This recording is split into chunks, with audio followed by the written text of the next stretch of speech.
Good morning. আজকের ব্লগটা এখান থেকেই শুরু করছি। রোদ উঠছে দুদিন ধরে, ঝলমলে আকাশ। আশা করি নিম্নচাপ কেটে গেছে, যা আপডেট এখনো অব্দি তাই তো আমরা জানতে পারছি। এরপর কি হয় জানি না, শুধু এটাই প্রার্থনা যেখানে যেখানে জল, সেই জলগুলো যেন নেমে যায়, তাহলেই মানুষ একটু শান্তি পাবে। পুজোর মুখে আমরা একদম ভালোবাসি না, ওইটা দেখেই ভীষণই মনটা খারাপ, তাই না? যাই হোক, খারাপ লাগা ভালো লাগা নিয়েই জীবন, ওই নিয়েই চলতে হবে। যেরকম আসবে সেরকম ভাবেই চলতে হবে। প্রকৃতির সাথে তো আমরা বুঝতে পারবো না, কখনোই সম্ভব না সেটা। কাটিয়ে ওঠার শক্তি যেন মা আমাদেরকে দেয়, এইটাই খালি মনে মনে বলি মাকে। সকালবেলা সব রান্না বান্না শুরু করে দিয়েছি, কি করবো তোমাদের দেখাই, দাঁড়াও। তোমরা কেউ খাও? এটা কাটা হয়ে গেছে, তাও কি দেখে বুঝতে পারবে?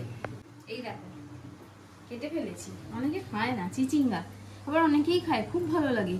আমি তো সর্ষে বাটা দিয়ে নারকেল দিয়ে করি, ওটাও ভালো লাগে। পোস্ত দিয়ে করি, ওটাও ভালো লাগে। আগের দিন করেছিলাম জাস্ট কালো জিরে কাঁচা লঙ্কা দিয়ে নর্মাল ভেজেছি, কিচ্ছু না, নর্মাল ভাজা। এত ভালো লাগছিল, শুকনো মেখে, নিজেই ভেজে ভাবতে পারিনি। ও আর মাও বলছে কি ভালো লাগছে, কিছু আর দিয়ে কিচ্ছু না, খুব ভালো লাগছিল। আবার রাত্রিবেলা এইটুকু মতন চিচিঙ্গা ছিল, আমি আবার ওটাকে আলু ভাজা করে তারপর চিচিঙ্গা আর আলু একসাথে মিশিয়ে দিয়েছিলাম, ওটাও খুব ভালো লাগছিল।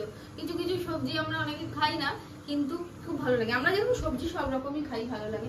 একটা বাঁধাকপি আছে ছোট্ট, এটাকেও করতে হবে।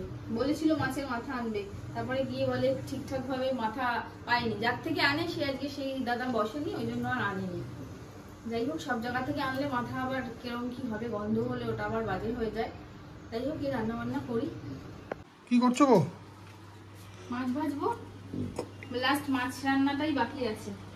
এই যে বাটা মাছ, বাটা দেয় চাটা, সবার থেকে বড়।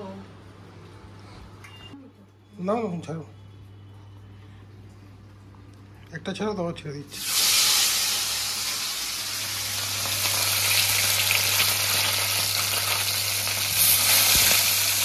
তোমার রান্না শেষ হয়নি এখনো? আলু ভাজা করতে মন চাইলো, আলু ভাজা করছি। আচ্ছা, আর কি করবে? আর চা করলাম, চা ছেঁকে রেখে এলাম, প্রচন্ড খিদে পেয়ে গেছে।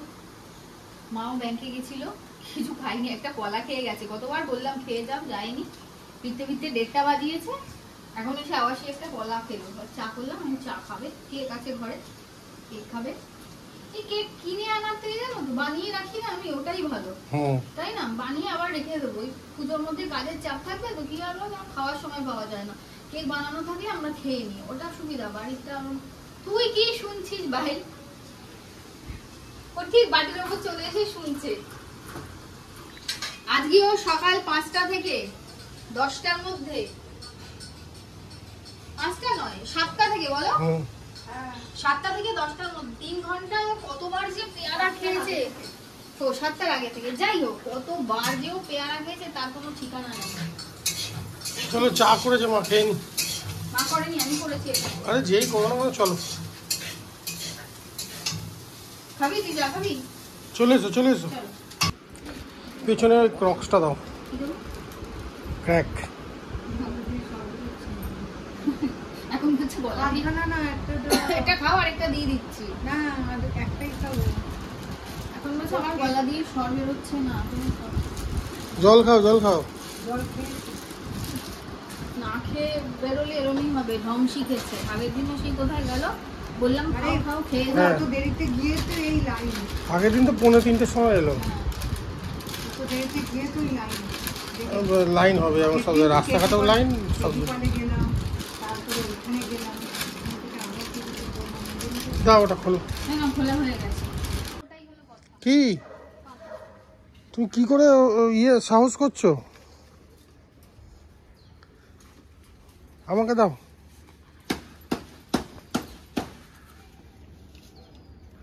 আরে পুরো জঙ্গলে ঢুকে গেছে তো।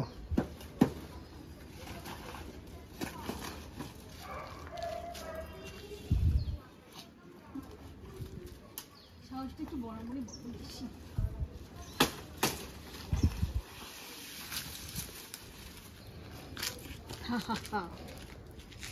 এই প্রথম আমি কলা পাতা কাটলাম না, আরেকবার কেটেছিলাম।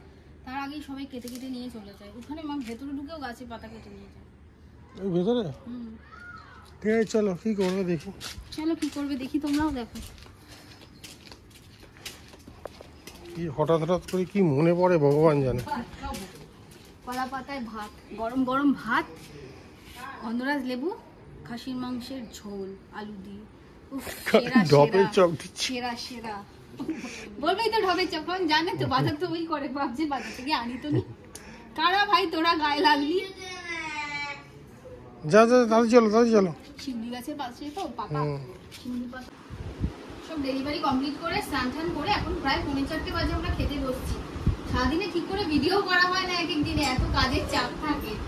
আর আজকে আমাদের খুব সিম্পল মেনু, ভাত, আলু ভাজা, ডাল। ডাল আমি নিয়ে নিই, বেগুন ভাজা ছিল, তোমাকে দুটো দিয়ে দিলাম। আর এইটা আমাদের রেসিপি ভিডিও হয়েছিল, সাদা পোলাও আর সাথে চিকেন চাপ। ওই জন্য থানাটার এখন এই অবস্থা ভিডিও করার পরে। গরম করা হয়েছে আমার, একটুখানি মাইক্রোওভেন থেকে বের করে আনলাম। কোনো এসে বসবে, এখন খাই আগে, প্রচন্ড খিদে পেয়ে গেছে। ঘন্টাখানেক তো হবেই যে খিদের জ্বালায় ছটফট করছি, একটা বিস্কুট আর মুখে দেওয়ার সময় হয়। চলো খাই। সারাদিনের কাজকর্ম সেরে তারপর খাবার ডেলিভারি দিতে গেলাম। ফেরার পর দেখতে পেলাম মায়ের মূর্তি, এত ভালো লাগলো তোমাদের কি বলবো। এখানে থিমটা ছিল রাজবাড়ি, আর রাজবাড়িতে রানীমা যেরকম সিংহাসনে অধিষ্ঠাত্রী হয়ে থাকেন, এখানেও আমাদের মা দুর্গা সিংহাসনে অধিষ্ঠাত্রী। আর মায়ের মূর্তি তোমাদের কীরকম লাগলো অবশ্যই কিন্তু আমাকে জানিও। ভালো লাগলে ভিডিওটা একটা লাইক কমেন্ট শেয়ার করে দিও। চলো টাটা।